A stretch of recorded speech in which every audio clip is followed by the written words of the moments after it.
Science ఏమని చెబుతుందంటే మీ శరీరంలో ఏ భాగాన్నైతే అణిచివేస్తారో అది తప్పక ప్రతీకారం తీర్చుకుంటుందట.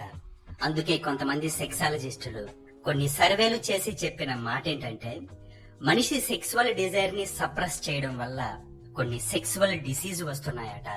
ఫర్ ఎగ్జాంపుల్, మీకు సెక్స్ పట్ల ఒక అపరాధ భావం ఉంటే వజైనా ప్రాబ్లమ్స్ వస్తాయట. అలాగే లైంగిక ప్రవర్తన సరిగా లేదని తరచుగా సబ్ కాన్షియస్ లో అనిపించినప్పుడు, అలాగే ఎక్కువ సెక్సువల్ పార్ట్నర్స్ ఉన్నప్పుడు ఒక గిల్టీ ఫీలింగ్ తో మెంటలీ ఫిజికలీ కృంగిపోయి తరచుగా ఏదో ఒక రోగానికి గురవుతారట. ఇక హెటెరోసెక్సువల్ పర్సన్స్ లో అయితే హెర్పీస్ వ్యాధి ఎక్కువగా వస్తుంది. ఒకవేళ ఈ వ్యాధి తగ్గినా మళ్లీ మళ్లీ వస్తూనే ఉంటుంది. ఎందుకంటే ఈ వ్యాధి బారిన పడ్డవాళ్లు తాము చెడ్డవాళ్లమనే అభిప్రాయం మళ్లీ మళ్లీ కలుగుతుంది.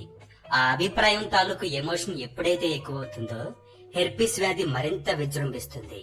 ఇక ఫెమినిటీ, మాస్కులినిటీ గురించి కోపం తెప్పించే మాటల వల్ల గాల్ బ్లాడర్ ప్రాబ్లమ్స్ వస్తాయట. బట్ ఈ ప్రాబ్లం మగవారిలో కంటే స్త్రీలలో ఎక్కువ. ఎందుకంటే వాళ్ళ మనసు గాయపడ్డా ఆ ఫీలింగ్ బయటపడకుండా అణిచివేస్తారు కాబట్టి.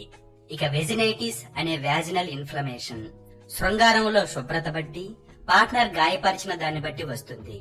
మీకు తెలుసా, ఈ వెజినైటిస్ అనే ప్రాబ్లం కి ప్రతి సంవత్సరం ఇండియాలో 10 మిలియన్ పీపుల్ గురవుతున్నారు.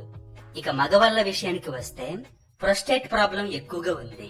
ఈ ప్రాబ్లం మనకు మనం చేసుకునే పనుల వల్ల ఒక రీజన్ అయితే, మనకి మనం పెద్దవాళ్ళం అయిపోతున్నాం అనే ఫీలింగ్ ఎక్కువగా ఉండడం వల్ల వస్తుంది. అలాగే స్త్రీలలో ఇప్పుడు కామన్ గా వచ్చే పిఎంఎస్ ప్రాబ్లమ్స్ భారీగా పెరుగుతున్నాయి. దీనికి కారణం ఏంటో మీరు షాక్ అవుతారు. అదేంటంటే మీడియా. ఎస్, మీడియా అడ్వర్టైజ్మెంట్ల వల్ల ఇది మరింత ఎక్కువ అవుతుంది. విమెన్ శరీరానికి స్ప్రే చేసుకోవడం, క్రీమ్స్ రాయడం, అతిగా శుభ్రం చేసుకోవడం లాంటి యాడ్స్ వల్ల వాళ్ళ తల మీద సుత్తి పెట్టి కొట్టినట్టే ఉంటూ వాళ్ళకి వాళ్ళు తక్కువగా ఫీల్ అవడం వల్ల ఇవి వస్తున్నాయి. ఇక గే కమ్యూనిటీ విషయానికి వస్తే మనకంటే వీళ్ళకి ఎక్కువ ప్రాబ్లమ్స్ ఉంటాయి. ఫస్ట్ వీళ్ళని సొసైటీ యాక్సెప్ట్ చేయదు, అంతకంటే ముందు పేరెంట్స్ యాక్సెప్ట్ చేయరు. ఇది వాళ్ళకి మోయలేనంత బరువు.